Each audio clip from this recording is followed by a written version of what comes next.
Hey, before I kick off the podcast, I just want to shout out Next Door Clothing. Next Door, a clothing brand based out of Bondi in Sydney. They're making really nice jeans and shirts and hats. So go and check out their full range at nextdoorsydney.com.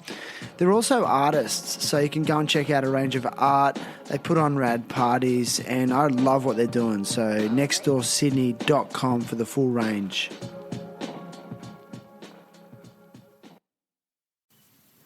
Hey, it's Shan here. This week I speak with Spencer Frost. Spencer's a filmmaker, predominantly a surf filmmaker, but he's also branched out into the commercial world with his own business, doing film work for various companies. He's wildly talented, dare I say gifted. I know for a fact he would never admit to that himself, but anyone that's seen his work would agree with me. He's very good at what he does. He's young, he's super inspired, and I feel like in a lot of ways the guy's just kicking off. Like he's just got amazing things ahead of him, and that became really evident through the podcast. You could just tell.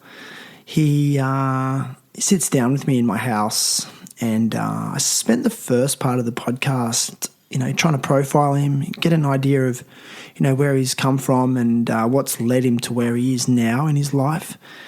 And, he really emphasises the importance of community and friendship, and he sort of contributes a lot of that to the area of Sydney that he grew up in, which was really cool. Spencer's humility really reigned supreme. You sense it from the second you meet him, and we met up in the morning and had a little surf, and it was just like shitty little waves, and I just could feel the stoke. We were just stoked, having a ball, like me, him, and Pete. It's just good times. Had a rat acai bowl afterwards.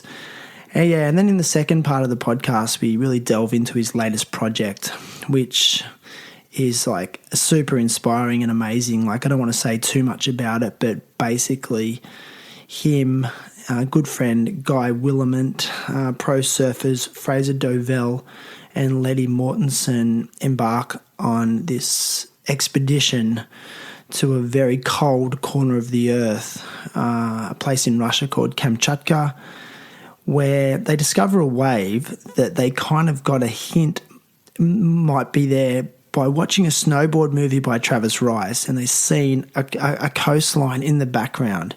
And so then they started to just, learn about that particular coastline and just felt there could be a good wave there. So it started this journey of like trying to get people involved and, get a budget and sponsors, and, and it all happened. They worked for years just to get it off the ground. And then as they arrive in Russia, Russia actually invade Ukraine. So it's an epic journey. It's more than just a surf film. It's premiering across the country, and I think a lot of their premiere shows are already sold out. I know the one at the Orpheum in Sydney is definitely sold out, and there's another one at Avalon that's sold out. So if you get a chance, try and check it out. I'm sure there'll be places that you can actually buy it as well. So, it's a real pleasure. Pete Balmer sits in as co-host this week. But anyway, it's a great episode. Enjoy. Terrible Happy Talks. Terrible Happy Talks. Yeah. Good to meet you, man. Whoa. Dude, I'm Submissive dominant lifestyle. 3, 2, 1.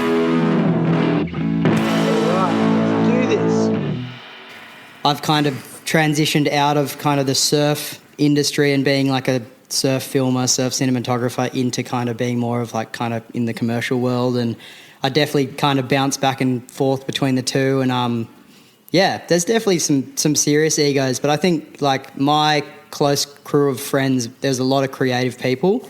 The people that I hang with every day, the people that I grew up with, we've all kind of gone down different creative paths, and there's not that much ego. I think like we all keep each other in check, like without being rude. We really kind of, if there's someone was too cool for school or just, I don't know, thinking they're ripping, I just don't think it really would work in our friendship group. Like as much as like we definitely praise everyone for their wins, whether it be little or big, or like we all help each other out as much as we can. But we definitely have a very, very humble crew of friends, and hopefully we can keep it that way. Do you think that's the key to longevity in what you do? Yeah, I definitely think it kind of makes everything a bit easier. Just like, yeah, definitely like no clashes. But yeah, I'm definitely not perfect. I still see myself every now and then comparing myself to someone else in the industry, and I always catch myself. I'm like, why am I doing that, or why do I think like that? Like I'm on my own path, and I should just stick to that and focus on my own dreams and everything else. And they're doing their thing, I'm doing my thing. They don't probably care what I'm doing, so why should I care so much about what they're doing? And yeah, it's always learning about I've definitely, the last few years I've definitely kind of learnt to, like, if I'm ever being judgmental or something like that, I just sit with it and think, I'm like, yeah, what's the point? Because we're all just doing our own thing. I guess it distracts you from your creative process as well, because you're focusing your mind in the wrong area, when you really want to be focused on making that project the best it can be, right? So where did you grow up? So I grew up in a little town called Avalon Beach in Sydney's Northern Beaches. It's about an hour north of the city, so Sydney City. It's kind of far enough away to stay out of the city, and also if you do need to get into the city, it's an hour drive if it's a good day with traffic. And yeah, it's good. It's pretty central. There's a heap of film-based work in Sydney, so I definitely don't struggle to get work now, and I've got a bit of a name in the industry. I definitely get hired a bunch and approached a lot for work, and then I guess we're just a bit over an hour away from Sydney Airport, which is kind of Australia's biggest international airport. So for international travel and jobs, I can just drive to the airport, jump on a plane, and be in the air. Like you said, there's more work. There's a lot of work for filmmaking at the moment in Australia, in the world. Like, why do you think that is more than ever? Is it because of the sheer popularity of visual mediums like social media and Instagram and things like that? Yeah, I think just like content at the moment is king. Even kind of TV commercials are kind of slowing right up, and it's just content, and for Instagram and YouTube banners and just advertising all over the place. So yeah, I definitely think I'm in a pretty good world, and I'm just not really that high tier like ad cinematographer, director of photography. So I'm a little bit lower in the pecking order, which has worked out for my benefit, because there's so many people in that top tier competing for like the big ads, the big jobs, and I'm the lower tier that'll do still really good jobs and like decent budget, but it's not that much people competing to kind of where the level is at that I'm at. So yeah, at the moment I'm in a pretty good spot. I get hit up a lot for work, and I'm pretty happy. So it's been easy to attain that work. Yeah, definitely, and it took me a long time to get to this. Like I think I've been full-time freelance doing what I do for like 8 years now, I want to say. Wow. And yeah. How old are you? I'm 28. Wow, dude. Yeah. So I've pretty much just dropped everything and pursued a career in filmmaking and cinematography, and so 8 years, and now I think I'm pretty comfortable with the work coming in, and it's good. Dude, it's so rad. That area that you grew up in, like me, you and Pete were surfing this morning, and Pete, after the surf, Pete's like, there's just something magical about Avalon, and he's not from the area, right, Pete? No. But can you, from your perspective, tell us why you feel that magic of the area that Pete was mentioning? Yeah, I don't know what it is. It's just, it's something in the water, they say, but it's so amazing being able to grow up in a community like that. And I've grown up there for 28 years. That's how old I am. I've been there my whole life, and I can't seem to leave. I do travel more or less like half the year, doing jobs and trips and everything else. So it's good to have a base camp there, and I come and go, and like our community is just, they're so supportive. There's like so much creativity. Everyone's super friendly, like all in our crew anyway. And there's some amazing surfers and artists, filmmakers, directors, photographers. It just seems like our community is just, we're so tight-knit. Everyone helps everyone out. If I've got any questions in any kind of industry, people are so happy to help and drop everything. And it's really good. So it's the community you think that makes it? Yeah, I think it's and the geography as well. Yeah, I think it's obviously on the beach. So I went to high school at a school called Barrenjoey High School, and it's literally 100 metres from the beach. It's like where we were this morning with the car park, that's the school, and you walk to the water. So, yeah, lunchtime, sneak out, before school, after school. So it's just surf rats everywhere, little grommets just frothing out. It's the best way to grow up with the ocean and staying active and staying out of trouble even. Like, yeah, there's not many kids kind of getting up to mischief in Av because everyone's just surfing and staying healthy. And I think also the role models that they have in Avalon, like everyone kind of growing up, they look up to the older guys and they're all healthy surfers, training. Like healthy. It's a very, very healthy, like good community to grow up in. And it's definitely changed a lot and it's always changing. But, I love it. And, love to call it home. Who were some of your main role models growing up, you reckon? Oh, there's so many different people in different walks of life. Like, I don't know. We got like professional bodyboarders and professional surfers, and we've got like health professionals that some of the older crew, like Nick Laidlaw, who basically he owns a studio called Balance Studio, and he like just taught us the way of how to move and be healthy and eat healthy, and you just see how positive that way of life is, and you kind of gravitate towards that. And then we've got like meditation teachers who Marcus, he's like a ripping surfer and he teaches meditation. So like, I don't know if I know any other communities in like where like all these 18-year-olds that are going out partying also went and did a meditation course. Like it's pretty mental. Like I was talking to someone about it the other day. I was like, I did a meditation course when I was 18. And they were just like, shouldn't you been like at the pub like we were still doing that, but we would just like also like, the yin and yang we were chasing. Wow. We were just trying to be healthy and then ripping in on the weekends. And but it's definitely like giving us foundations in life to kind of, be healthy and try to be happy and keep mentally clear and everything else. Isn't it funny how ingrained in Australian culture that mentality of like, if you're young, you should be at the pub, you should be, you party, like it's just a given. When is it necessarily true, and is it necessarily like a culture we want to keep perpetuating, even through comments like that? Like I know everyone has to get out of this system. I kind of got it out of my system at like 16. I started early. Where'd you go? Start early? Nowra. What about you, Pete? Did you start early? No, I was a late bloomer, I think. Yeah. 21. Yeah, I'm still not a big drinker. Yeah. And it brought out the worst of me, so I just, didn't.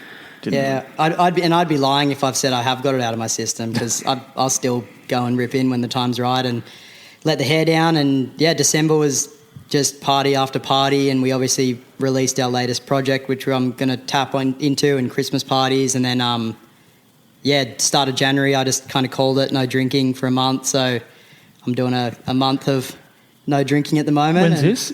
Right now. Right now? Yeah, 2 weeks in and feeling pretty good. But, we're going on tour with a new film in February, so that's going to be a lot of partying and catching up with friends all over Australia. So I just said, 1 month of no beers, and I've been Pete's come up to Avalon, and we've got a little garage that I think 12 of us rent, and it's got an ice bath, it's got a sauna, it's got some mats that we can have like a stretch out, roll out, do some breathing, and I think it's like $10 a week or something. It's pretty much so worth it. Wait. So it's like an office space that you all share? It's a garage like across the road from the beach. You've been in the space, yeah. And has it got a name? Zenden, wasn't it? Didn't Guy used to call it the Zenden or something? Someone called it the Church of Gasology or something. It's it's the church people call it, because it's where you go to like.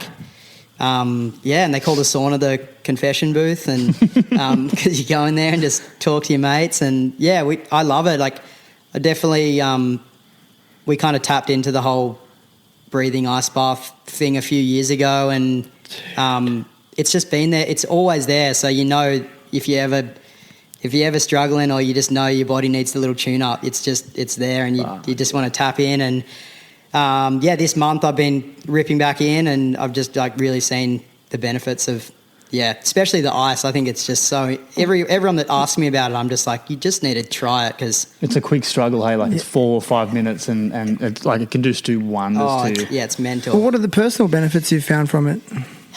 Just clarity, just the little challenge. Because it is a challenge, and then just to overcome a little challenge every day, I think is just so beneficial. And then you can kind of bring that into everyday life, and most of the stuff that you're stressing about in life is not going to be as hard as sitting in an ice bath for 3 minutes. That's it, 100%. But yeah, I had a little period where start of 2020, I had like four international jobs in the space of a month, and my head was like about to explode. I think I had like Japan Airlines, Fiji Airlines, P&O Cruises, and then back to Fiji in a month, and I was absolutely just like, there's no way that I can get through this. And that was when I kind of like, someone was like, you should buy an ice bath, and just when you come back to Avalon, just get into that. And that was the start of, I bought just like a shitty chest freezer that, it was like $200 on Gumtree, and got it cranking. And then everyone was just coming over to my place and trying it, and just this whole crew just got fully hooked. And then, we got this garage and we all rent it. And I think it's like 3 years later now we've been renting that, and everyone's just still tapping in and keeps it clean. And we love it. Dude, it's been the best breakthrough in mental health management. I love it. I listen pretty religiously to a podcaster called Andrew Huberman, who's a neuroscientist from Stanford University, and he's also an old skateboarder as well. That's why I love him.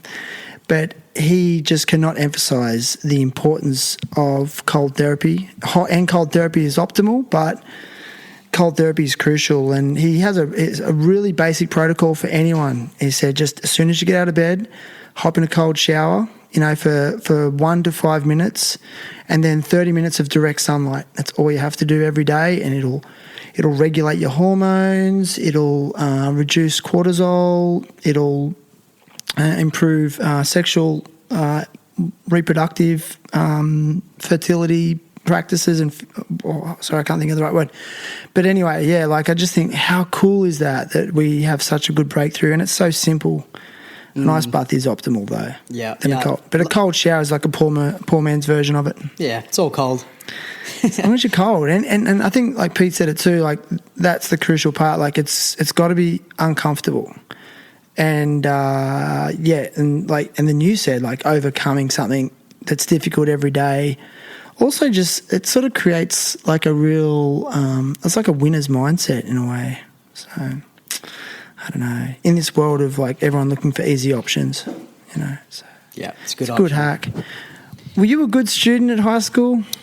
I reckon I was a bit of a rat bag, but I don't think any of the teachers didn't like me. But I was, and I really liked high school. I had a lot of, our community, as I was saying, like you can be a 13-year-old surfer and your best mates with the 18-year-old surfers. So I'd go to school and I'd just be homies with, like, I'd be in year 7 and I'd be mates with the guys in year 12 who were like, they're like so much older when you're in year 7. But like I was surfing with them every day. So we were mates and hanging out. And I don't think there's many other things that you can do in life growing up. Maybe skateboarding is kind of similar potentially.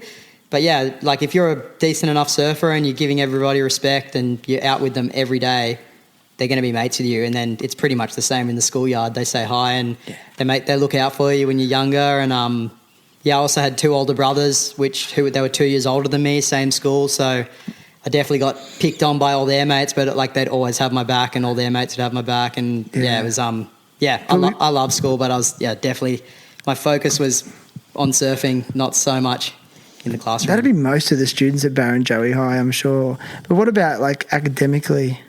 Yeah, well, Did you do well? I actually did. I reckon up until end of year 11, I was pretty like not that great, and then year 12, I did like fully get my act together because I was like, you know what, my mindset was like, you got like 3 months to study for this HSC and just rip in just in case you do need it in life. And I've never used it in life and haven't even looked at it since. But I actually did get a really good result in the end. So I knuckled down and studied pretty hard and. Yeah. Like what subjects were you like gravitating to? What did I do? I did hospitality, which I really liked. So a lot of cooking. Cooking. I did like it's like a Cert 3 Yeah. Hospitality, I did Like art. it's a TAFE qualification at school. Yeah, so art was pretty big, and I'm still doing some form of art, I guess you could call it. And I did a lot of kind of film based stuff in school, and maths, English, business studies, and that's pretty much all I can remember that I did. So when did you get that taste for filming and photography? Was it at high school or earlier?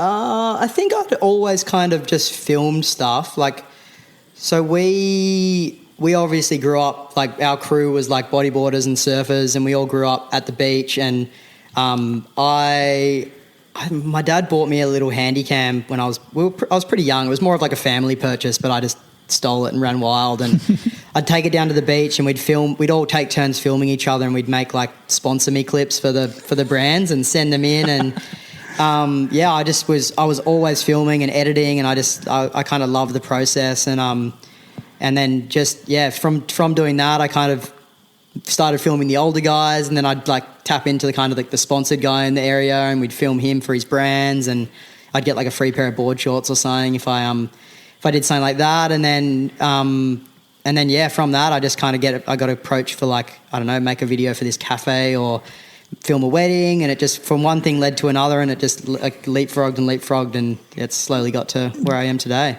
Do you feel like it found you? I'm not sure. So I was like I was actually like an apprentice That's what I'm all chef, about. which is You were an apprentice chef. like a trainee. I was working in a kitchen for like 4 years, from like 16 to 20. Yeah. It was called the Newport Arms Hotel, which is still a big pub our way. And I was there, and I kind of was going to go down that route of being a chef. And then this guy came in, super wealthy businessman, and he bought the pub, and he fired like 100 people in one day.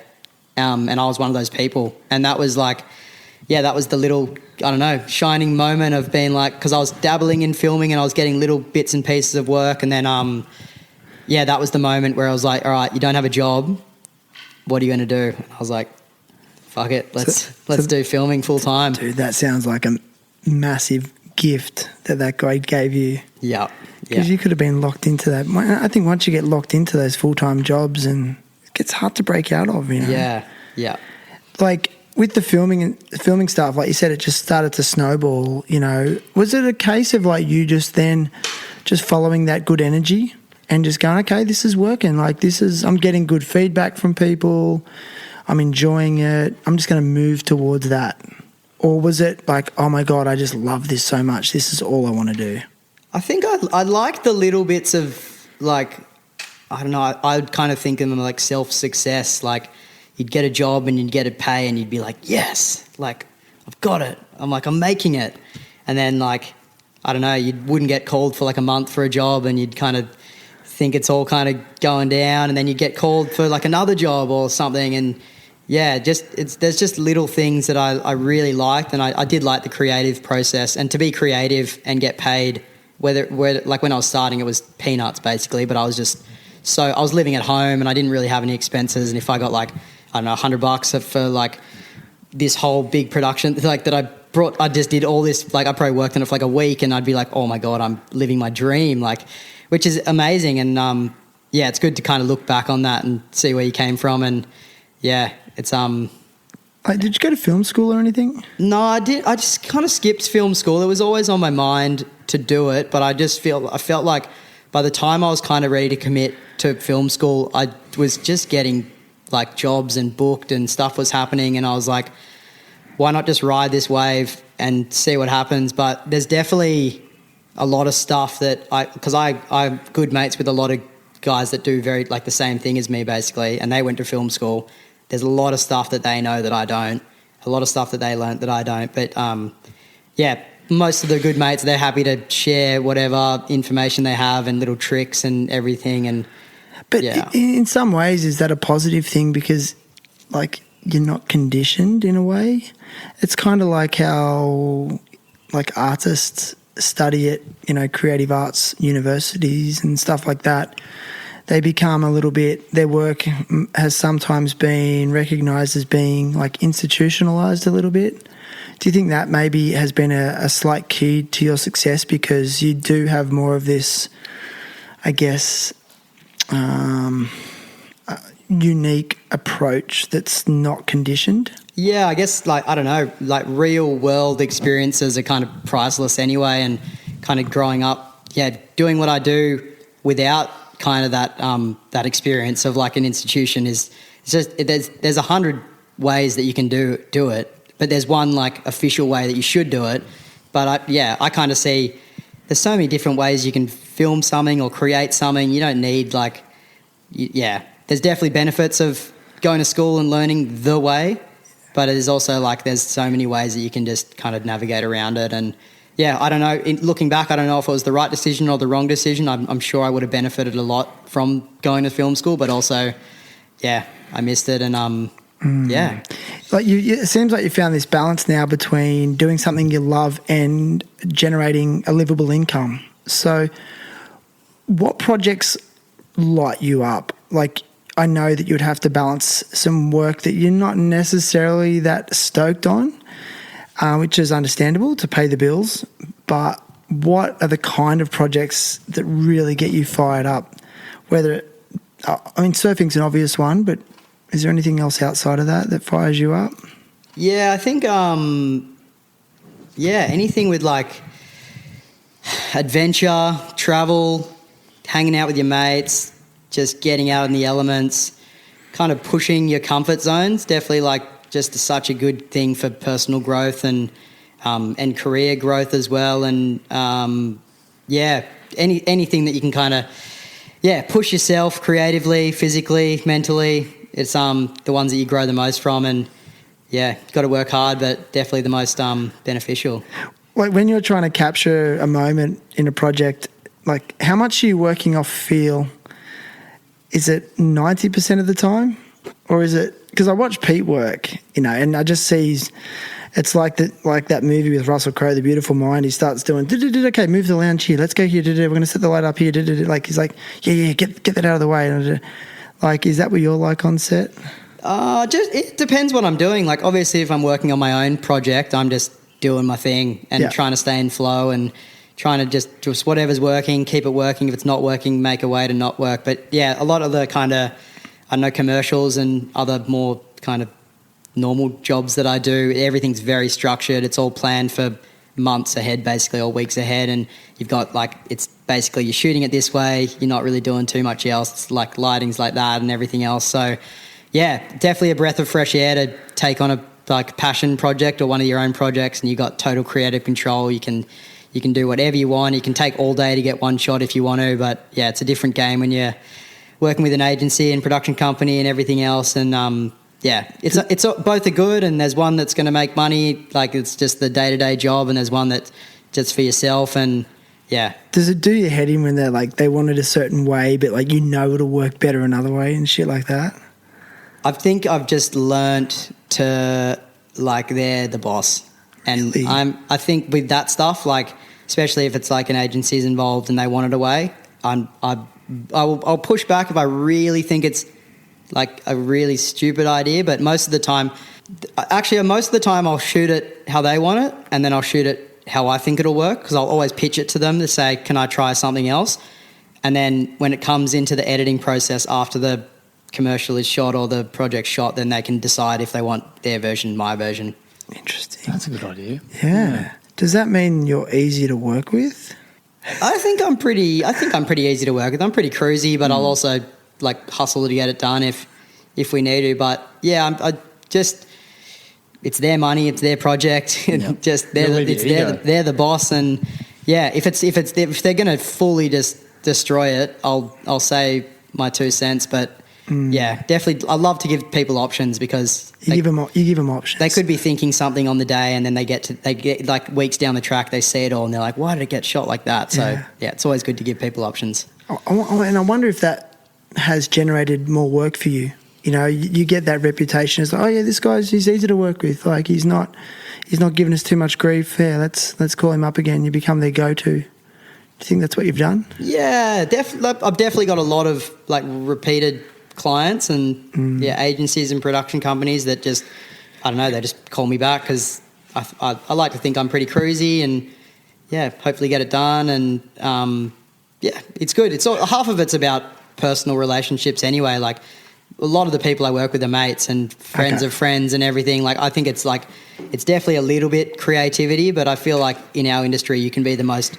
weapon creative, like the most talented person ever, but if you're a dick, it's just like no one wants to work with you. So there's definitely that fine line between like having the experience to get it done to the level, but you also want to be a good guy to hang out with. And yeah, because sometimes you've got to, for these jobs, you've got to hang out with people for weeks and you've got to talk and Zoom calls and meetings and everything. You just want to be able to get on with everyone. Otherwise it's not going to work as a professional relationship. It's right, dude, that you're saying this. What project are you most proud of? What are you laughing at? The latest one? Yeah. Oh, are you? Yeah. We bringing that up? Let's can. do it. Like, I'm looking for a segue here, man. Come on, let's dude. go. No, but yeah, I'm curious. Like, okay, I'll rephrase the question. Is your latest project the pinnacle of your work so far? Yeah, I think the latest project is it's just been the most mentally and physically and just time-consuming project I've ever worked on in my life. And, it really took it out of us this year. So, I don't know, for anyone that doesn't know, myself and my photographer mate, Guy Willement, and two professional surfers, Letty Mortensen and Fraser Dovell, we planned this trip to a place called Kamchatka in Russia's eastern peninsula. So it's basically in between like the top of Japan, the kind of side of Alaska and Siberia. Just cold, remote, isolated, one of the wildest decisions we've ever made. But yeah, we basically saw that they had waves up there for surfing. So we had this crazy idea to make a surf film in Kamchatka and in Russia. So, basically we started looking into it about 2 years before we left. And obviously COVID happened and the world shut down and we kind of had to put the project on ice, and we were still looking into it and planning it, and it gave us a lot of time to kind of dial in everything. And then, I reckon 6 months before we left, we were just like, let's go. Let's pitch it to sponsors, talk to local crew up there, look at maps, swell maps, logistics, camera gear, wetsuits, surfboards. I'm sure we'll go into this in a bit more detail. But how did you hear about that zone in the first place? So Travis Rice, who is one of the best snowboarders in the world, he did a snowboard film called The Fourth Phase. And he basically followed winter around the world. And in that film, he went to Kamchatka, and they were basically heliboarding over volcanoes and like snowboarding down these mountains. And it would look like the craziest place, like flying around these big ex-military, like Russian helicopters. And we were like, oh my God, imagine if we could do that, but with surfing. And then in his film, you see a glimpse of a wave on the coastline in winter. And it's like, I don't know, something like a poor man's Padang Padang in Indonesia, Bali, but like snow everywhere, cold water, miserable. But that was it. That was the spark of just like, there's waves, there's like, you can get there because they're flying there in helicopters. That's how you sniffed it out. That's how we like... Through a little... So background clip. Dialing way back, there has been surfers, like a few American surfers have been up there in summer, about 10 years ago. But me and Guy, we were looking at old swell maps over the last 10 years, and we looked in summer and there's just no swell, no waves. So for anyone that doesn't surf, no swell, no waves. And then we looked at winter and it's like 6 metre swell, like offshore winds coming off Siberia because they get these massive storms. And we're just like, as kind of we've travelled, the boys are professional surfers. They were both on the qualifying series. They've travelled the world. Me and Guy have done a whole bunch of trips all over the world surfing. Like, we know when there's going to be good waves. And we're like, okay, 6 metre swell offshore winds. So like there's probably one swell a month in winter. And that was like enough to be like, no one's ever been up there in winter to surf. No one's ever done a project on that coastline. Travis's film, we saw that there was waves. So we were just like, let's just get cracking and see what's possible. No way. Okay, so then you found surfers that were keen, or they were already keen? Yeah, so we did a film. Our first film, we went to Iceland, another kind of cold, miserable place, and Fraser Dovell, who was the surfer, came on our trip to Iceland. It was called A Corner of the Earth, and yeah, we spent a few months just having a punt. Everything went wrong. Car slid off the road, stuck in blizzards, camera gear got stolen, broken, guy got hypothermia. It was just the craziest, just having a punt trip, no budget, self-funded, just a couple of mates on this trip. And yeah, we made this film project, and we kind of got home, and I was like, holy shit, like I think we've got a film here, like might be like a YouTube video. And yeah, we put it together, and I entered it in a few initial film festivals, and it kind of just started winning awards. Like we went to London, won an award in London, it went to the States, it won awards there, and it ended up in like 30 festivals around the world, and toured through Australia. I thought it was pretty cool, but I didn't think people would resonate with it as much as they did. So yeah, basically Fraser was on that trip, so he's coming on the next one. That trip was like a coming of age trip of transitioning through being a professional surfer into he's now got a real life job basically, and he's got to pay some bills. So this trip he was like fully had to take time off work and all that, and yeah, he was on. And then Letty, his best mate, he'd never done any cold water surf trips before, but yeah, he's basically just kind of like a model professional surfer, and he goes to Indonesia and shoots board shorts, and he's kind of just living that rock star surfer life. And so this trip just couldn't be more like throwing him so far out of his comfort zone into like one of the wildest places I've ever been on earth. And he loved it. He grew a lot from it. Dude, man, I've got so many questions because you've got your surfers now and you've identified it. So I guess the next step in that process was to find funding, or did you create a concept and an idea for what it would be? I think or was it just standard surf film? The step after that was finding out, is there waves up there? Gotcha. Okay. And how do we get around? So I wrote a message in my notes on my phone, and it was basically, hi, my name's Spencer Frost. I'm a filmmaker from Australia. We'd love to come up to Kamchatka to try and make a surf film. Has anyone done a surf film up here? And do you know if there's any waves? Simple as that. Sent it to our Russian friend.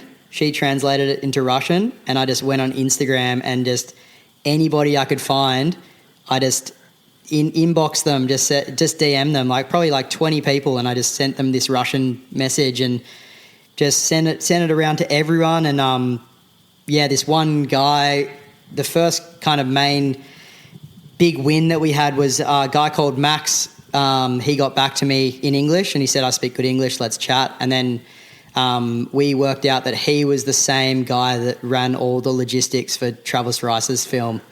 So he basically was like, we've got the helicopters, we've got the snowmobiles, we've got a lodge for you to stay at. Anything you need, let's make it happen. He's like, we've never done a surf film up here. We've done lots of snowboard films. And he just saw the potential, and he was like, he was on.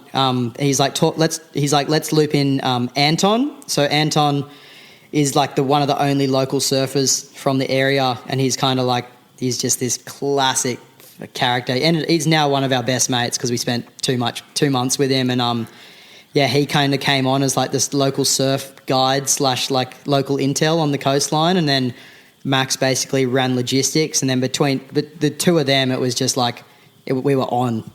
Dude, did you learn any Russian while you were there? A little bit, yeah. Just please, thank you, everything else. Spasiba. Yeah. Dude, how good is it? Oh, Pete, you got some Russian in you. You never cease to amaze me, man. I don't know a word of Russian. Man, that's insane, dude. Like, how scary. So at this stage, it's basically you and Guy Willements driving the idea. Yeah. And how hard was it to get sponsors on board and funding for it? What'd you do? Yeah, so we had plenty of chats with Max and Anton, and it was all on, and we just were like, all right, time to make this happen. So we said, Max, we were like, give us a quote for 5 hours of helicopter time. So like maybe 5 flights. Yeah. Like 2 days on snowmobiles, like a couple nights camping, just a few kind of, we thought it was pretty basic stuff, and he like wrote up this quote and it was like $100,000. So we were just like, fuck, like, yeah, it was kind of like a little bit of like, holy shit, like this is going to be a bit gnarlier than we thought. But it was never like a no. It was just like, let's just hustle and see if we can raise that money. And so I don't know. That doesn't sound. These days, it's not too much money, is it? Really, for a film, yeah. Because is that before you have to start considering things like camera gear and equipment? Yeah. That was just basically their services, just logistics, excluding flights and everything. And oh, so, yeah, okay. So yeah, it was. So we kind of came back to him. We said, let's just strip it right back, and like we'll just like. Yeah, make it as cheap as you can. Keep the helicopter time, because the helicopters are like the piece of this whole project, and it is the only way that you can access the coastline. So he came back with a little bit lower, and we kind of met him in the middle, and he said he'd help out with the accommodation for free, which was amazing. And then we just basically, me and Guy put together this. You basically call it a director's treatment if anyone's in my world, or just like a pitch document.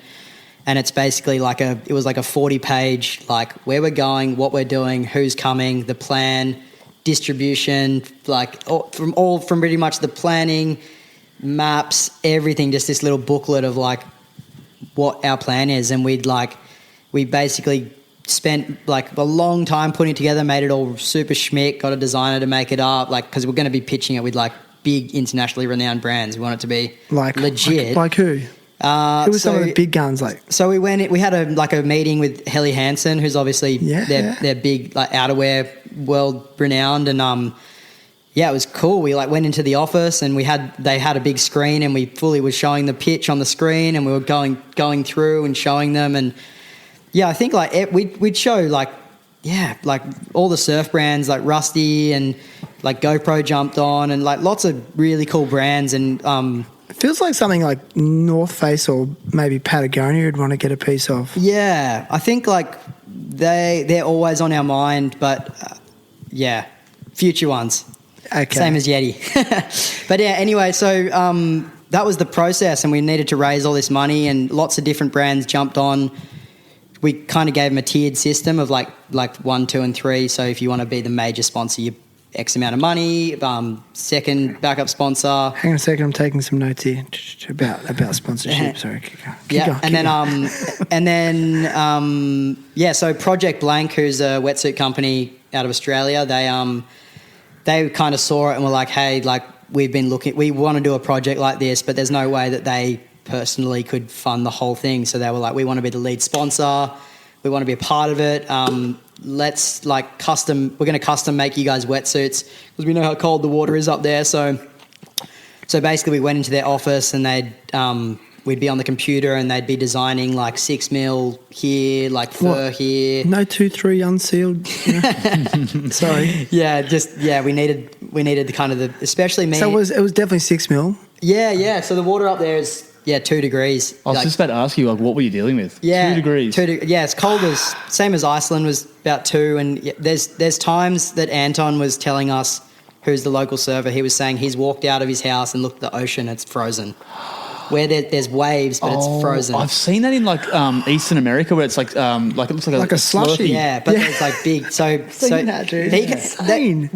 We spoke to him, and he was just like, you can't have too thick a wetsuit. So he was just like, get it cranking. So we got these custom wetsuits. We got the samples from their warehouse. I don't know where they were, but then we went and got in the ice bath, put on all our kit, and we just like sit in an ice bath and move around for like 20 minutes or something, and just because it's going to be the same temperature as an ice bath. And and then we'd go back to the drawing board, back into their office, and and then we got these final samples, and that's what we brought. So me and Guy were wearing 6 mil wetties, and I had a 2 mil vest underneath the wetty as well. So it's like 8 mil, because you want your core and your chest to be warm. That's kind of the the most important. Yeah.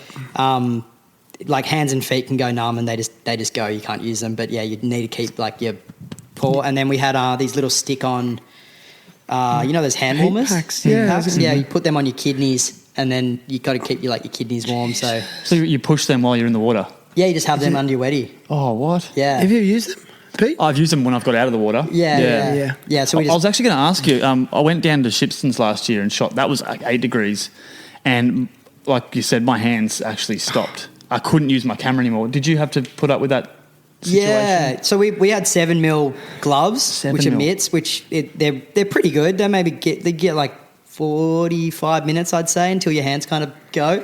You get enough time. Just controlling your camera settings with mitts, 7mm mitts, is like a feat in itself. So, 7mm boots, 7mm gloves, 6mm weddies, and we were ready for anything. And hood. And a hood, tight hood. What was the air temp, you reckon? It kind of varied. It's kind of between -5 and -20.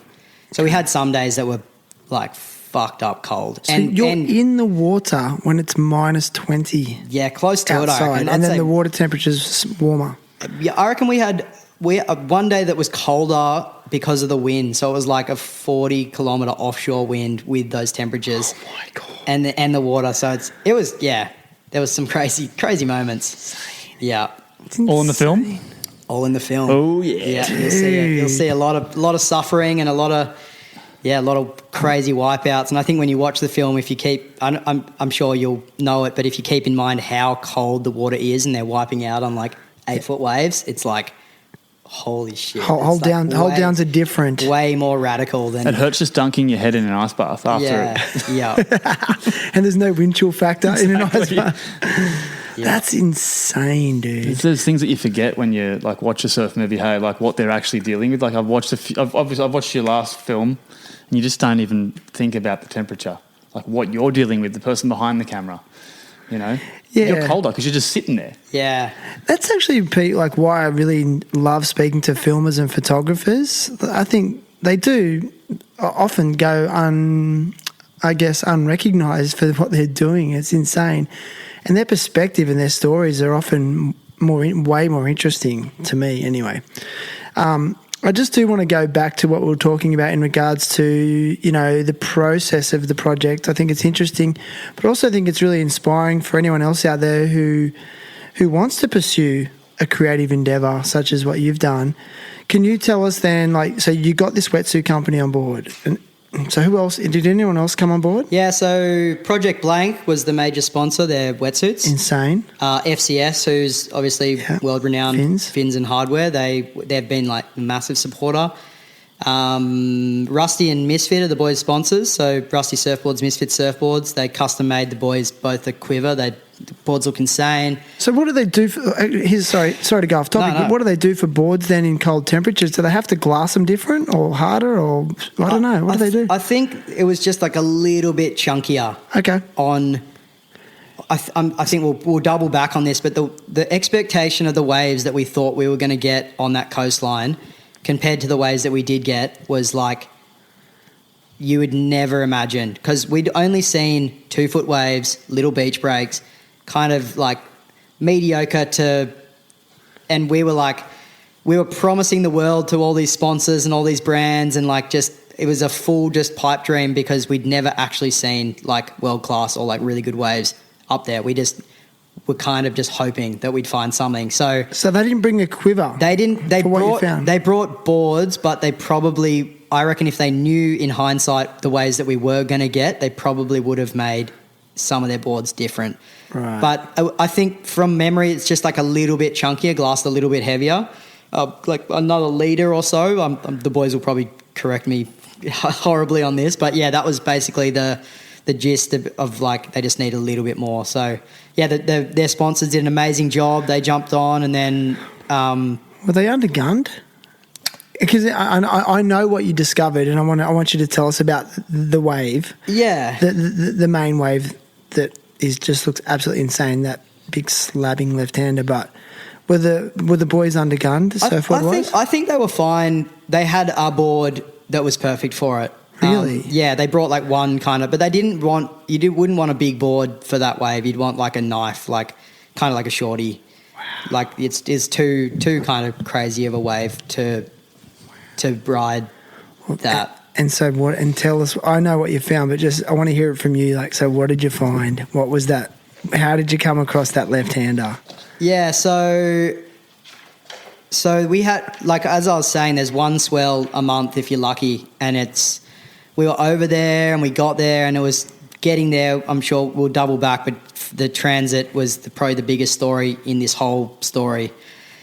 So we were there for probably 2 weeks, and we just saw this, like, on this swell map, if you see like a purple blob, it's like this crazy, like, surfer's dream if you're a psycho, basically. It's like a big wave, scary, big swell, and we were looking at the charts, and our friends up there were saying, don't look at the charts because they change, like they just click and change, and we were just all hyped up, and we saw like massive swell, and then like the next day you just see this wind just coming off Siberia, as I was saying, these big storms, and it circles, and then it's just offshore, and it's still like 4 meters, so you probably get like a day or two at tail end of these storms. It's like there's going to be waves. So, we saw it, and we spoke to our local mate Anton, and we just said like it's too big for this coastline, like because he kind of rides longboards and he surfs the beach break, and he's never actually like he's an amazing surfer, but I don't think his skill level like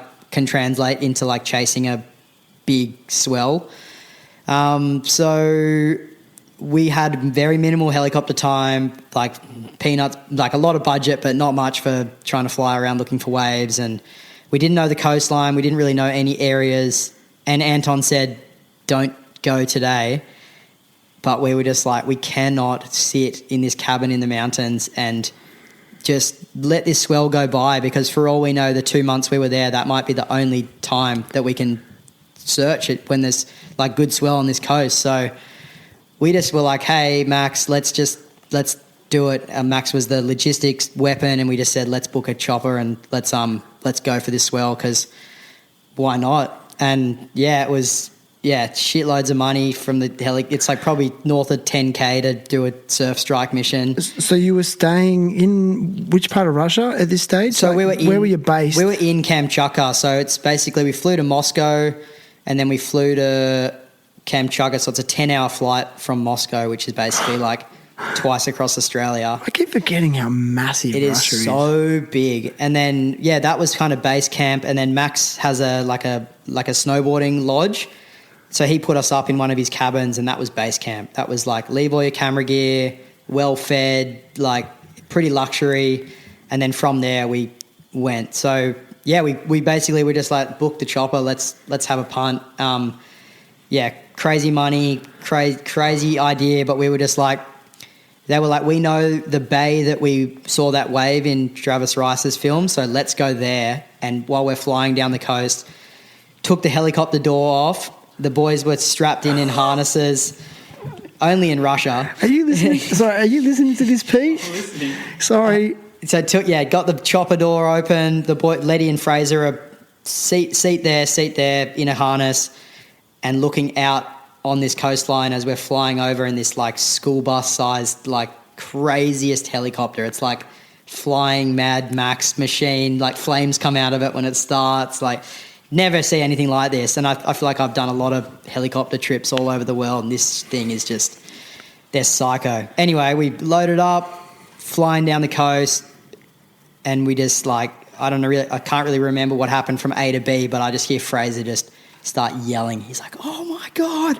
He's like, look at that wave. And we're just like, what? And we're like, I was kind of filming, so I wasn't really looking because I wanted to get the moment. And I was just like, what? And he's like, that wave just spat. And like, we're spitting, like a spitting wave means like it's barreling and then blowing air out. So it's obviously like good wave. And he's like, it spat again. It's like, it's barreling. And then I kind of ran to one of they've got little portal holes in the window, and I got that moment, and then I ran over there and I just see this like left-hander, just like Indonesia, Greenbush spec, like tubing left-hander on like just this reef out to sea with snow everywhere, these jagged like angry rocks all over, and we were just like, oh my goodness, like that moment was like, what the fuck have we just found? Like full punt, just having a go, and just total luck, but also like we did put ourselves in that position, like,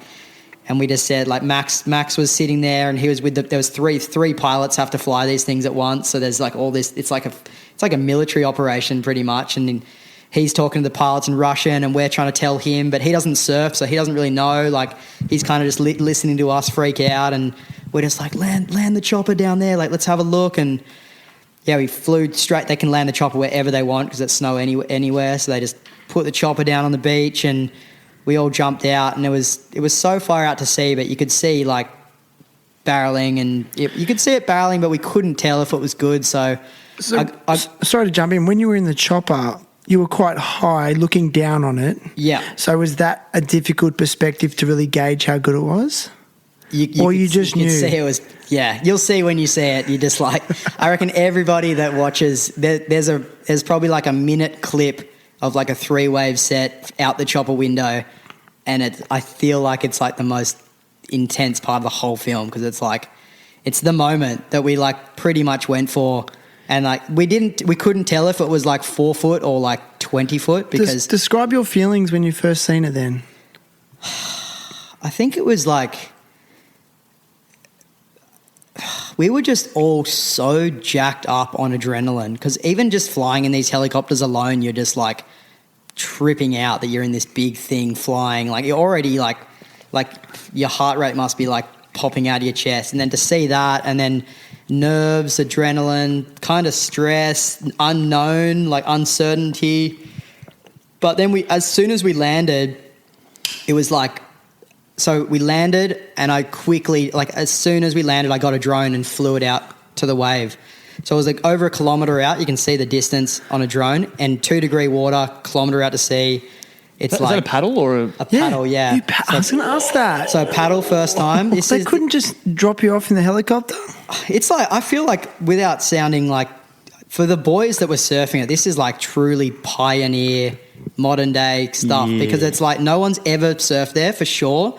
No one's even been on that whole coastline in winter, and they just see this random slab 1 kilometre out to sea, and they're like, let's go. And we got the drone, and from the drone we just saw like it was good. Like there was big barrels, and it was just full action mode. Like the boys were getting their wetties on. I had to go hike through the snow, like probably 1 kilometre, to get like a side on angle looking into the barrel. And we didn't, no one even thought about anything. We just were like, we're here, let's do it. We just spent all this money, let's have a crack and go out. And yeah, Fraser's a bit of a psycho. He's like, he'll give it a serious nudge. Letty's also, he's definitely on the cautious side, but I think because we were fired up, it was just like, let's just. But also, if shit goes bad out there, you are so far from help. Yeah, we're stuffed. So the luxury of that day was we had the helicopter, and the pilots were like speaking in Russian to Max, and he was relaying in English, and they were like, hey, they've got a call. There's going to be weather coming in like 2 hours. So you've got like a little window to have a crack at this slab, and then they're going to light flares, and they're going to wave them. As soon as you see the flares, get in, because the weather's coming in and the chopper needs to go, because otherwise it can't fly. So it was just this race against time of just like, fuck, let's go. The boys, it took them like half an hour to get out there anyway. So that was like a quarter of the time gone. And then they just had a crack at this. You'll see it in the film. They gave it a solid nudge, and they got flogged. And yeah, I won't give away too much, but Guy, who was the photographer, had got like absolutely destroyed by a cleanup set. So he's in the impact zone shooting? Impact zone. So he was shooting stills in the impact zone? Had a longboard to paddle out because it was so far out, had his like 10 kilo housing, had a life jacket on, and he basically got like a 10, 12 footer on the head, and Leggy got caught around a boulder, and yeah, you'll see it in the film. It's one of those. He didn't lose the camera gear. Didn't lose the camera. Leash came off, held onto his camera. Like leash came off? Pretty much, yeah. You'll see it. It's good. And then basically flares got lit when all of this was happening. So like he was still on the inside. The pilots are stressing because they got to go. The helicopter's got to go. Like they couldn't find Guy. They come into the beach, and I can see that it's like commotion, and he's stressed. And it was one of those moments where like best mate, almost died, got to film it. So I just got my camera and I thought you were going to filmed. say something like, I started to cry and I was really scared. But no. Yeah, it was intense, but it was one of those ones where I was like, I cannot not document this. So it's in the film. You'll see it's very uncomfortable. There was a lot of tears from. He's an absolute weapon. He's swam in some of the heaviest waves in the world. So for something like that to happen, it really kind of, it was the reality check of the whole trip and situation. So you were on the land filming. What sort of camera do you use? So I use Red Digital Cinema, and they actually came on as a sponsor for the project. Wow. Yeah, which was a pretty huge career. I don't know, growing up shooting with any camera, any kind of upcoming cinematographer, it's Red or Ari are the two, they're the mecca of if you've got one of them, they're good cameras, and then everyone's kind of wants to be a part of their brand and kind of to be associated with their brand, and now they're they're supporting me a lot now, and they're sharing all our stuff, and it was definitely a dream of mine to kind of, it's cool. They're one of the biggest camera companies in the world, and to be recognised by them, and I've got their kind of crew on my phone, got their numbers, and I can ask for favours, and it's an awesome relationship we're forming. Yes. This is so cool. From a kid that just started using his parents' high 8, yeah? And that's what you started with? Yeah. It's epic, dude. Doing surf shots. Wow, man. It's I have watched the trailer and I'm just, very aware of the fact that it was a very politically unrest time for Russia because you were there at the same time Russia decided to invade Ukraine, correct? Yeah. So obviously we don't want to give the whole movie away, right? But I just want to know, when you got that news, what were the new feelings and the new responses that were coming up in you? Was there fear, trepidation? Yeah, so for context, we planned this trip. As I said, we looked into it 2 years before, 6 months, every day. We were planning, preparing, raising funding, getting wetsuits made, all that stuff we were listing. And then, to kind of, literally to the day we got to Sydney Airport. That day, that morning, we heard there was whispers of something potentially evolving, a lot of troops were rallying at the border, and it was when the media hadn't even really tapped into it in Australia yet. It was super early days, and we kind of were chatting we spoke to the embassy, we spoke to our crew over in Russia and in Moscow, and everyone kind of just said, you're fine, but let's just keep evaluating the situation. So we're let's just go step by step. Got on the plane from Sydney Airport, flew to Abu Dhabi, halfway stop, and basically got off the plane in Abu Dhabi, and I've never experienced anything like this. We walked into the airport, and all the screens where they play news is CNN, Russia has invaded Ukraine, official, there was news reporters, and there's bombs going off, airstrikes going off behind them, and they're it was crazy because we were 2 hours away from flying into Russia to the day.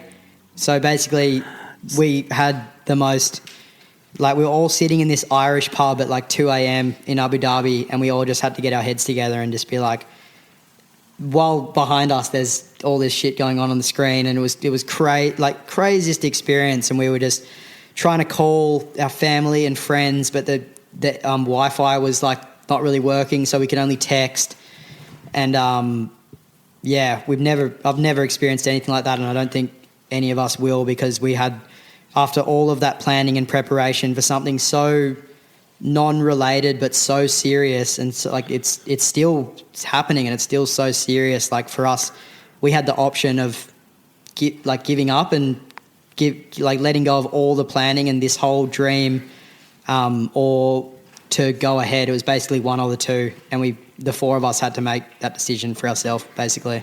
So you were still able to go though? They didn't close. They didn't So we were stop you or close the border. So we were.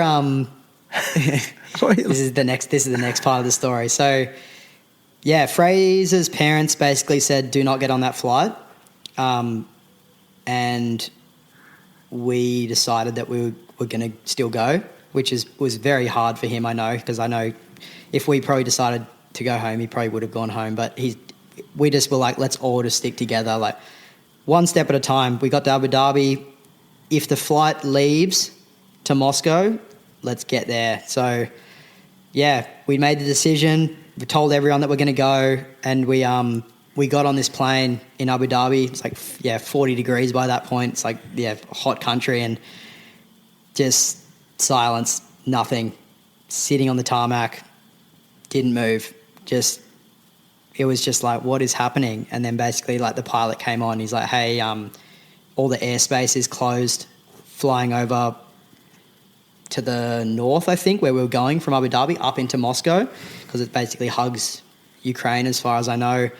No flights are allowed to go past there. So they were like, we're just going to see what happens.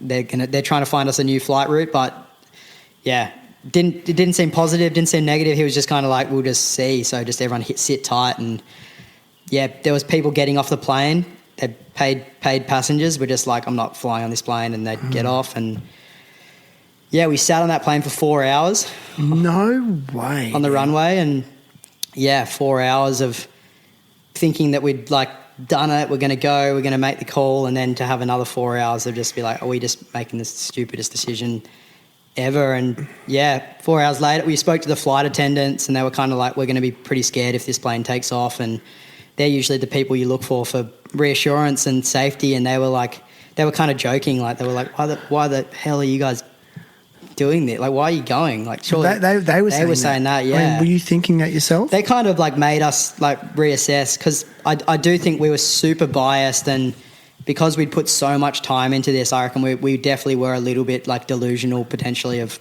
like how much this meant to us and like the severity of the situation. Like, I think one of the boys' girlfriends were like, is it really that important to go for a surf trip?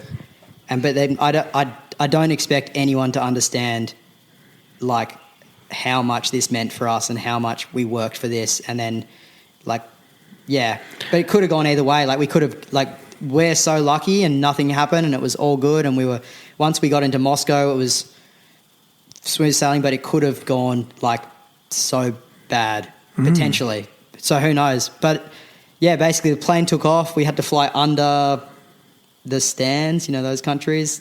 Yeah, and then like Kazakhstan and all that. And I probably got that so wrong. Dagestan. Anyway, under and up into Moscow, and yeah, flew into Moscow, and the flight attendant told us that our flight was escorted by Russian jets into Moscow, because it was the craziest time. No one knew what was happening. And then we basically landed in Moscow, and then another stitch up when it just went from one thing to another. So we landed, and our visas that we had approved hadn't been connected to our passports. So it was just like we all went up to those booths, and we kind of got pep talk that the immigration there in Moscow is very serious, like story, where you're staying, what you're doing, paperwork, right? Go through. Went up, gave her my passport, just made a beep or something, and it was just like, she's like, oh, it's, who are you coming in with? What are you doing? And I kind of explained. She's like, just wait over there. And I kind of saw Letty fumbling in the next one, and he got let through. And I was like, what's happening? And then Fraser and Guy, they took their passports, and then they said, just wait over there. Like, give us 10 minutes. And we're sitting in this airport, and we're just like, what is happening? Like, and then 3 more hours. No way. We sat there. So it was 4 hours on the tarmac. I don't know, how long was the flight? There was like 8 hours or 8 hours, and then you get there and it's another 3 hours in customs. Yeah, and plus at the Abu Dhabi, which was just stress-filled. Yeah. So basically, waited and waited. Letty's through, and he gets hotspot off one of the flight attendants, and he's like, where are you guys? And we're like, dude, they took our passports. And he's like, I'm literally like in Russia on my own. Like, he's through. And like, someone came up to him, like, this random person was like, are you okay? And he's like, yeah, I'm just waiting for my friends. They took their passports. And then they were like, you should be more stressed. Like, just trying to freak him out. And then yeah, me and Guy and Fraser just were waiting, and this big, bald, scary immigration guy just comes out, and he's like, "You three, come in here." And we just taken into this, just no windows, white room, good cop, bad cop, 3 pieces of paper with our passports on them, the official deportation papers of the Russian Federation. And it's just like Guy Willement, Spencer Frost, Fraser Dovell, signed, stamped, everything else. And this guy just sits behind, sits us all down. He's like, "What are you guys doing in Russia?" And we're just like, "What? Gone surfing. How did we get to this? Like, we think we're in and we've committed to this project." And the guy was like, "You're on the flight to Sydney in an hour." He's like, "You're on that flight if you don't sort this out." And I was like, So you wanted to bribe? "Nah." He was just like, "You guys are going home." He's like, you have no business being here." But did you tell him you were trying to escape the crowded waves of Sydney? And this is what you have to do to get uncrowded. It's either here or Bali. Just the next best thing.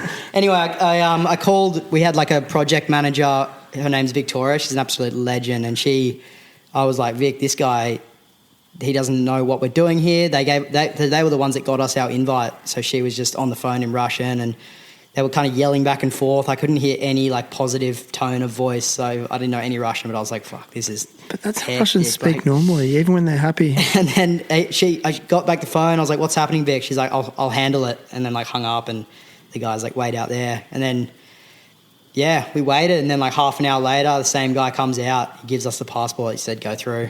No way. He scanned it, and then they'd attached the visa, and it like said ding, and then we'd all.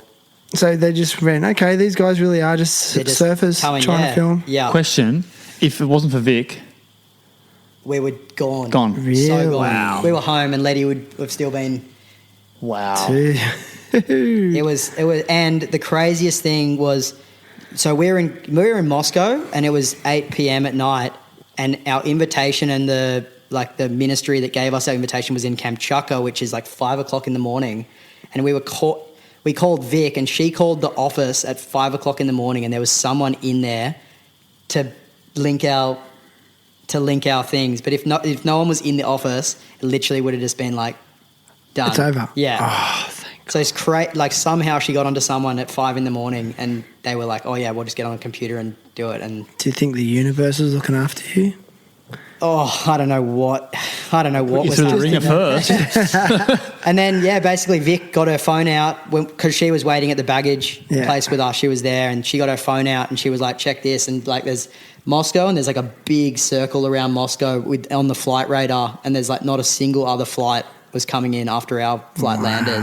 Dude. So we were just like, we were probably one of the last flights to come in that day, and like probably some of the last Westerners for. Yeah, Long well, that's time. what I was thinking. Like, though, were you also thinking like, if we get in, how are we going to get out? Yeah.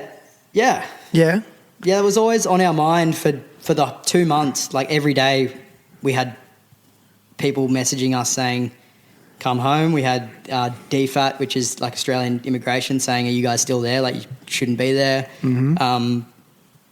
Because like up until the day, like Smart Traveller was like, what's the one? It was, so the day after we landed, it was do not travel, but up until we got there, it was like travel with caution or something, which is Okay. you're still allowed Yeah. to travel. I think like They still, Bali has that sometimes. Bali, yeah. no, Bali has that permanently. Yeah, and then Yeah. but then the day that we got there, it was like do not travel. So the Australian government wouldn't have let us out the day after, Oh my goodness. which is pretty crazy. Yeah, and then so we were looking at different options, and like we had an amazing producer. His name's Luke Neller, and shout out to him because he just ran the show basically and managed everything at home. And every day he was looking at like different like flights, make sure all the airlines are still coming in and out. And there's so many sanctions that were coming in while we were there, like a lot of different things. So we were constantly having to like just see what the implications of those would be. Like he was like if Etihad or like Emirates and stuff bail out, he's like, that's time to get home because that means like, but they didn't. They were all good. So as long as they were still flying in and out and our visas were still valid, he was just like, let's just stay the course. And yeah. Like primarily it was your project and Guy's project and Luke's. And Luke. Okay, Yeah. because that was okay. And my question to you though, when you were, in this situation with the surfers, was it generating any kind of tension between you? Because maybe you were more willing to go through these trials and tribulations to make it happen? I think Letty was in. He was like, let's try. Fraser was in, but he had a lot of outside influence telling him not to go. So it was tense. And we've actually documented it really well in the movie. You can see it's like, because I think it'll make everybody that watches it ask the question, like, what would I do in that situation? And I guarantee when you watch it, probably 95+% of people would have not gone ahead. Because I don't think I would have. I don't know if I would have, to be honest with you. Yeah. Yeah, it's very, very hard. I don't expect anyone to, and I wouldn't, if the boys were like, let's go home, I would have just said, you guys can go home. Like, but you said it before. It's almost like, is this the final frontier of surf exploration? Like, I often look at surf images and footage and go, like, everything's been discovered. Is there any really good unsurfed waves left in the world except for maybe something really random at the North or the South Pole? Who knows? So Antarctica. yeah, I reckon I was the same. I was like, there can't be that many left. And then after going on that trip, I'm like, there is so many waves that are still out there. But if you've just got to make the mission and go through everything that we went to find it, then hats off to you if you want to chase it, because it is so hard, but it's so rewarding when you do it and pull something off. Yeah. Would you do it again? Ooh, good question. Yeah. Would you? Yeah. Really? Yeah. We had the sickest. We had the most amazing trip. We were so well looked after. Apart from everything going on in the background that was super serious, and we had to navigate that, and we're still navigating it. But like the whole trip, like, it was amazing. Like, we did so many things that I will never do ever again in my life. So many like crazy experiences, just visions that are just stuck in my mind forever. And I just can't put a price on any of that. Is this a product of putting yourself out of your comfort zone? These are the rewards of it. Yeah, I think amazing memories. There's a lot of different comfort zones that'll come up kind of in this trip. Like, obviously the cold is the demon of the whole trip, because it's like no one likes the cold. But it almost sounds like that was the easy part compared to what you had to do. Yeah, which like even if we didn't have to go through all of that, I think it'd be pretty awesome. Like, there was the cold and miserable and snow, but then to tie in this whole backstory, and I do think we've done it in like a non-political, like we've just done our perspective, and we haven't touched on it too much, but just enough to kind of show that's when we were traveling, that's what happened. But yeah, lots of different, uncomfortable situations, and but yeah, I think that's like kind of why people resonate with these projects in a weird way, is because they just they can't think of why we would want to put ourselves through so much misery and uncomfortableness. But I guess that's like, we like doing it, and that's what you kind of got to do something that no one's ever done. And That's why the world needs more people like you, though. Thanks, man. Your last name's Frost too. It's like you were just made for that. I was thinking that. Actually, your whole name, Spencer Frost. I was looking at it in my phone the other day. Sounds good. Damn, that's just like a rad name. Like, It's a solid name. yeah, solid. Thanks, lads. Hey, in Russia, when you got there, did the Russians, were they spying on you? Like, were they following you? Oh, good, yeah. Good. We wouldn't see them if they were there. They tap into your phones and things like that? They were, I don't know. I feel like I always like, is it actually like that bad? And then you see like I've heard a Rogan podcast with did you listen to that one? The guy that got detained because he had a GoPro clip or something. Oh, really? I'll send it to you. It's crazy. But yeah, I think that stuff does happen. We were trying to kind of put a kind of blind eye to it, but you were so remote. Was there anyone around to do that? it was more just when we were transiting through Moscow at that time, and I did have 150 kilos of camera gear at a time when they weren't letting journalists into the country. And I was actually thinking that, hey. 16 hard drives, and like there's a lot of, if someone wanted to really pick us apart, that who knows what would have happened. But they didn't even check our bags when we left the carousel thing. They were just like, see ya. It's bizarre. Yeah, it was as much as what was going on in the world. Once we were past all that immigration process, it was like a normal international airport, and you get your bag and you walk out and there's all the taxi guys, and it was the same as anywhere I've been in the world, basically. Wow. What advice would you give to a grommy right now who wants to be a filmmaker? I don't know. There's a lot of people trying to kind of chase a creative career or pursuit, but yeah, I think you gotta really enjoy it, because if you don't enjoy it, it's just going to be like any other job, basically. So yeah, definitely got to find what you're truly passionate about, and yeah, these projects for me, just get me fired up, and I love traveling and doing these things, and kind of I'm back now in Australia, and I've been here all year, and I've just been working and doing commercials and mostly mediocre stuff. It's probably still pretty cool for some people, but yeah, I definitely need these projects every couple of years to just reignite the flame and remind myself why I love doing it. So I think definitely just got to be doing it for the love. Don't be doing it for money, because you're just going to get over money. Again, just such a common theme. Don't be doing it for the money. It's kind of like, it seems like the money becomes a byproduct of passion, right? Do you still work with pro surfers in terms of filming and shooting pro surfers on a regular basis? Because that's been a big part of your journey as well, yeah? Yeah. So basically that was kind of my step after kind of filming my mate surfing, was filming pro surfing. And big step. Obviously, like Letty and Fraser are pro surfers, so they were part of this trip. But yeah, I still got the odd job, and I still do little bits and pieces. Cruising with surfers, and I love kind of anything in the ocean. And every now and then, it's always good when a job pops up, especially if it's like an international traveling job. If I can film surfing and get paid, those are my favourite jobs. So. You're telling me about the one you went on recently with Mick Fanning?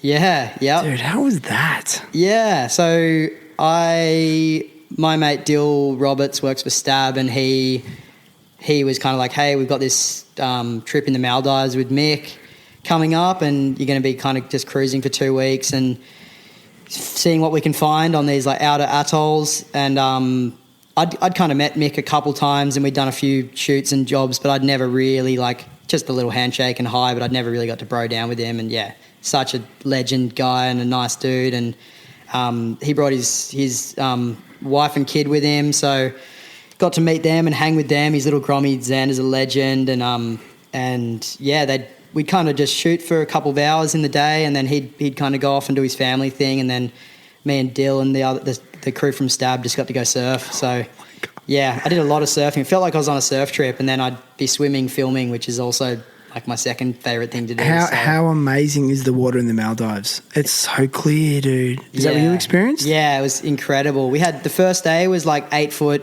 barrels, which I totally did not think we'd get in the Maldives. I was thinking like little burger world kind of waves, and that was pumping waves. And we were staying at these like deluxo 5-star resorts, all those like floating cabins you see on influencers' Instagrams, and amazing trip, flying around in seaplanes, like big yachts, and it was epic just to hang with the crew. And that was kind of the first trip I did after getting home from Russia, so it was actually pretty crazy to kind of come back from that trip. And it was I think I had like a month at home, and then I got to go away for a couple of weeks in the tropics and defrost, and just cruise and swim. No pun intended. No pun intended. Spencer defrost.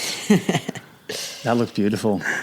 Then you get some good barrels too. Like you actually got for yourself good waves on that trip. Yeah, I can surf. No judge. I just mean like you actually like usually I'd be filming or shooting during those moments. You've already packed up, and now you're getting to surf these waves. So yeah, that's epic. Yeah, it was fun. Good trip.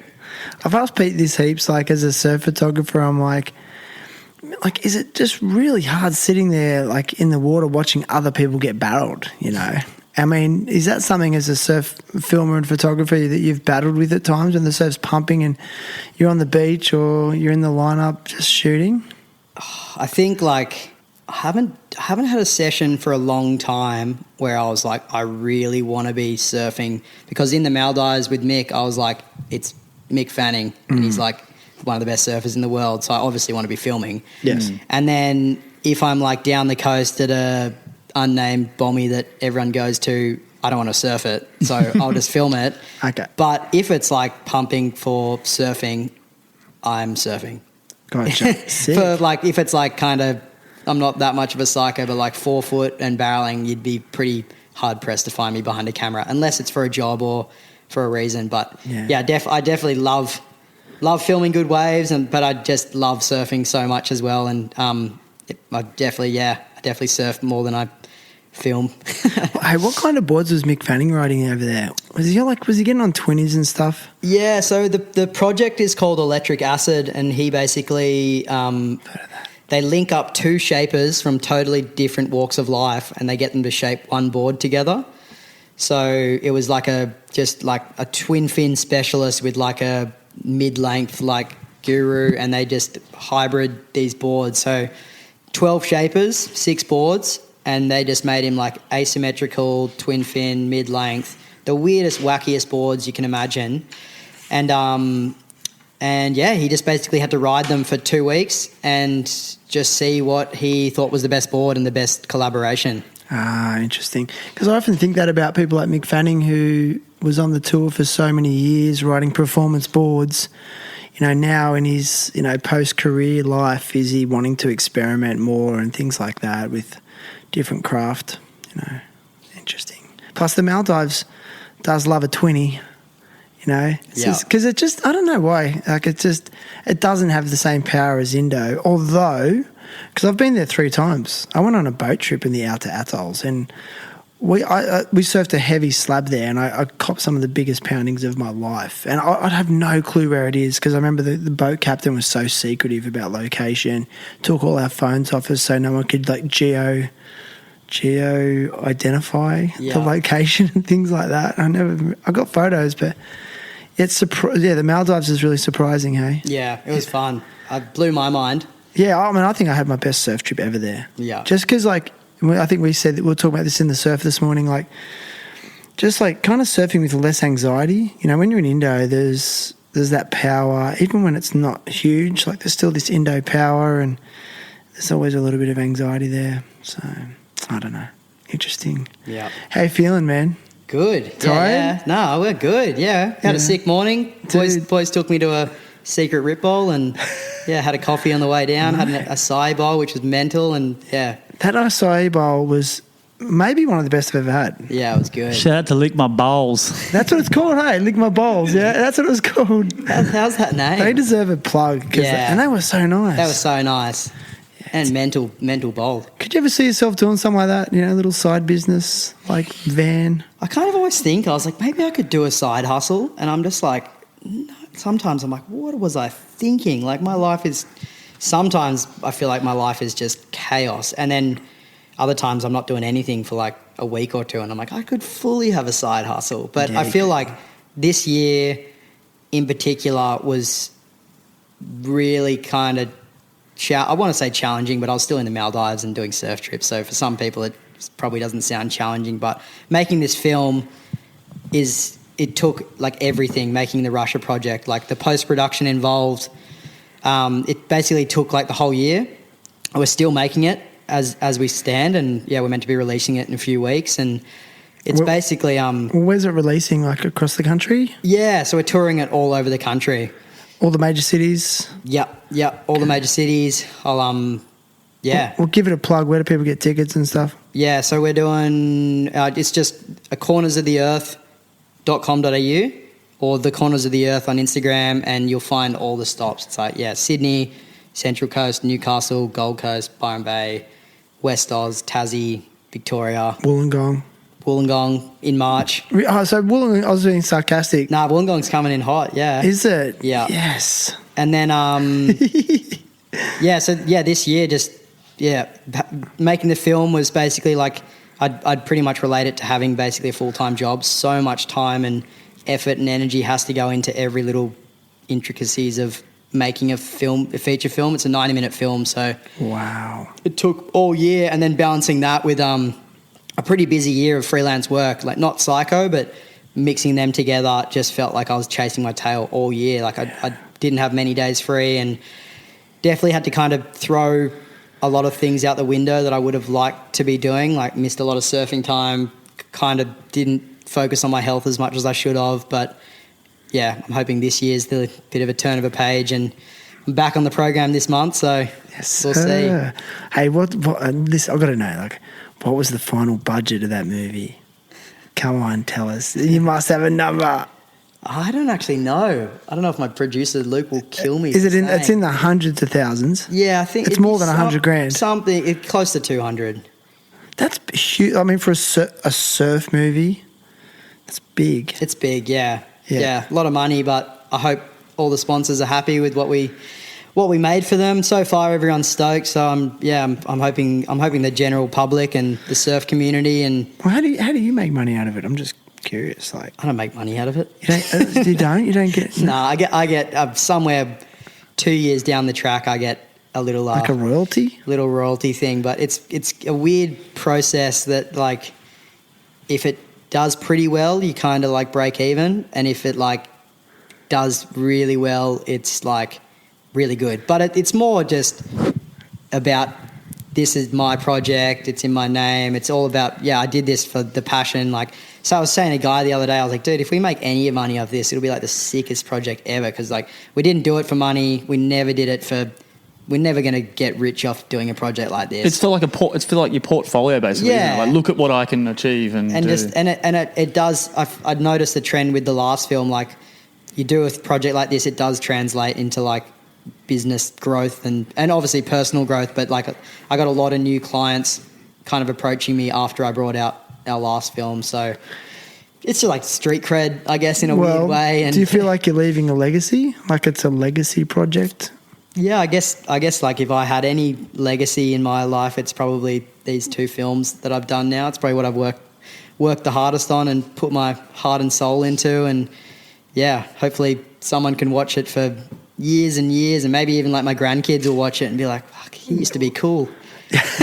You'll always be cool, dude. I can tell. We'll see. But I mean, again, I talk about this all the time, and I was talking to Peter about it the other day. It's like, I really do think, like, you know, what do I want to be remembered for in this life, and what sort of conversation can I have with my grandkids one day, or especially my kids, you know. But already now you've created something it's published, it'll never go away, and it's got your name on it. That's a legacy item, bro. And that's worth more than any amount of money. I was kind of giving a shit about the money. I wanted to pry a little bit. That's all right. You can. Yeah. But I mean, too, like, I think on a practical perspective, you know, you do have to live, you know. And so I think this is where I think a lot of people can easily give up on their dream, because it's very scary to step into the unknown of not having an income to chase, and then chasing your dream. It's like, stepping into that. And I spoke to a guy in Bali, Tim Fidgel, who's he's a dreamer and a believer and a change maker. And he believes that, you know, chasing your dream is a white man's privilege. That's what he calls it. You know, it's really interesting. So there's another perspective on it. Anyway. Makes sense. Yeah. I'm lucky that I fell into this dream, and I hustled and manifested it and whatever you want to call it, but I'm still trying to figure out my dream, and some days I think I'm chasing it and getting there, and other days I don't know what I'm doing with my life, but do you feel that you are living with a sense of purpose? Yeah, definitely. Like, when I have like a project like this, it feels like kind of my purpose, because it gives me like something to always be working towards. But what do you think you're doing for the world? I would like people to watch these projects or to watch my work and just kind of know that you can chase a dream, and to kind of give permission for people to like have a punt and just try and do something kind of outrageous, because everyone can do it. I'm no special. Like, literally anybody can go and do a project like that, or go and surf somewhere radical. Like, just takes kind of having the guts to just go and chase a dream. And if it works out, it works out. If it doesn't, you got a crazy story to tell.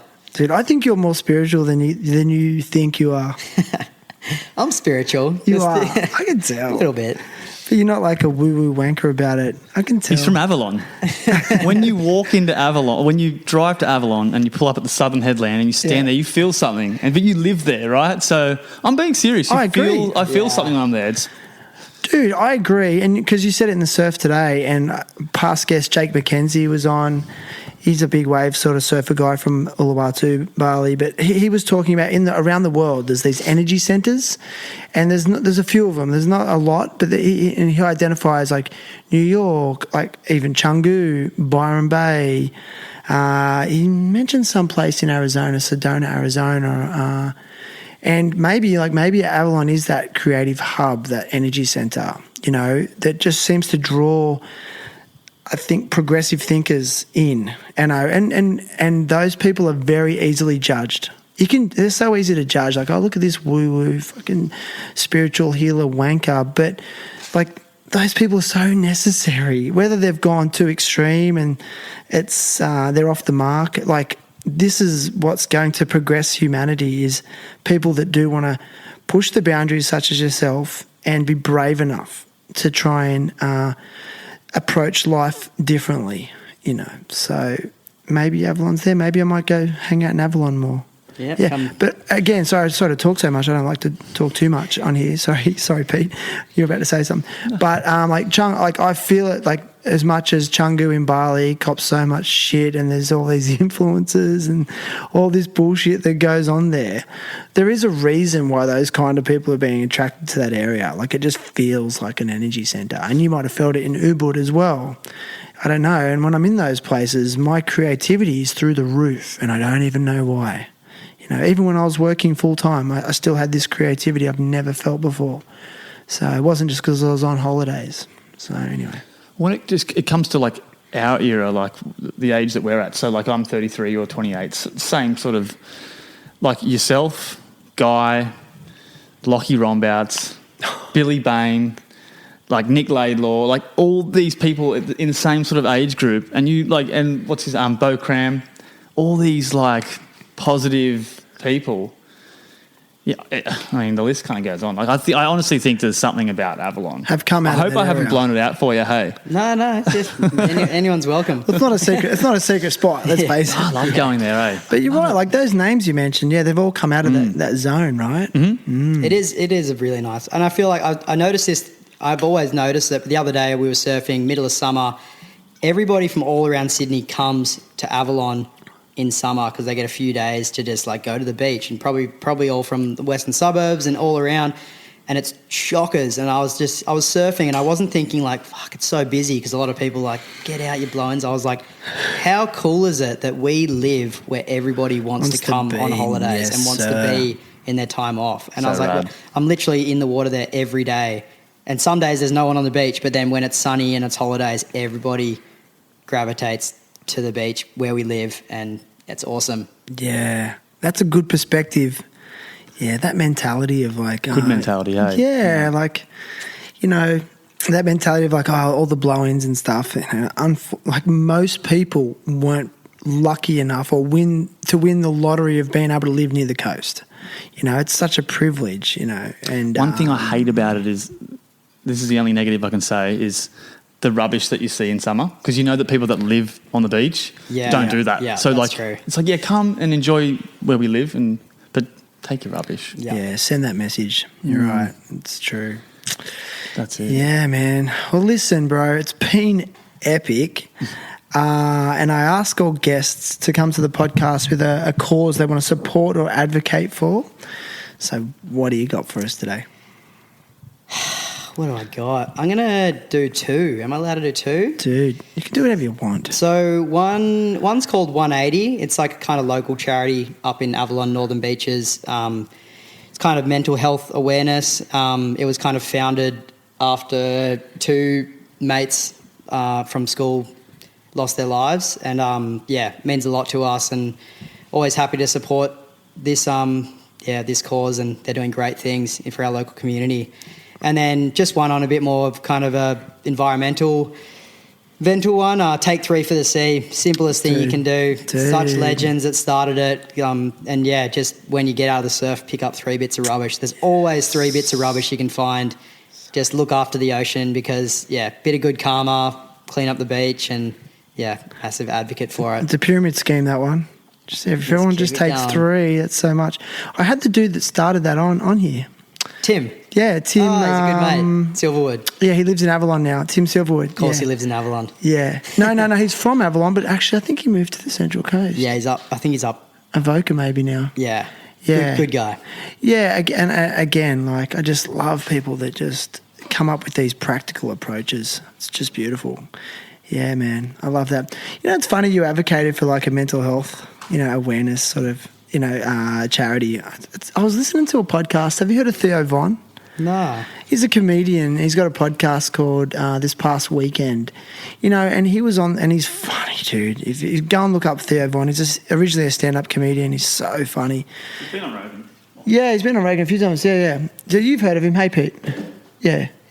Anyway, he was on there and he's talking to Louis C.K., that comedian, and they're on there and they're talking about like their mental battles, growing up, and their difficult relationships with their father, and their childhood trauma, and their substance abuse period of time, and it's compelling listening. But I just have this thought of like, the culture has changed around mental health. Like, it's not like we're working towards changing the culture. I think it actually has changed. Like, dudes are talking about this shit so much more because, like, they are overrepresented in mental health data. But, like, everyone's talking about their feelings more, and I think it's just the best thing to come out of this modern era of social media, everything, and the monster that is the internet. Like, there's a lot of negative to it, but it's this awareness and discussion that's occurring regularly about mental illness and mental health and well-being is such a rad thing to come out of it all. So thank you for advocating for that. My pleasure. Damn, that's my second rant in a row. I'm okay with it. You okay with it? Love it. I don't know, Pete. What do you reckon, man? You want to wrap it up, brother? It's a success. You got anything else for it? I had a question. Let's go, brother. I was speaking to a guy that lives in Bali, Joey Griffiths. He reached out to me the other day and he was kind of saying to me like, you should be pursuing photography, blah, blah, blah. As you know, I'm a plumber. And I was kind of like, how do you go about it? Like, to just quit your job and do what you love full time? And he was kind of like, the best photographers or videographers are always the poorest.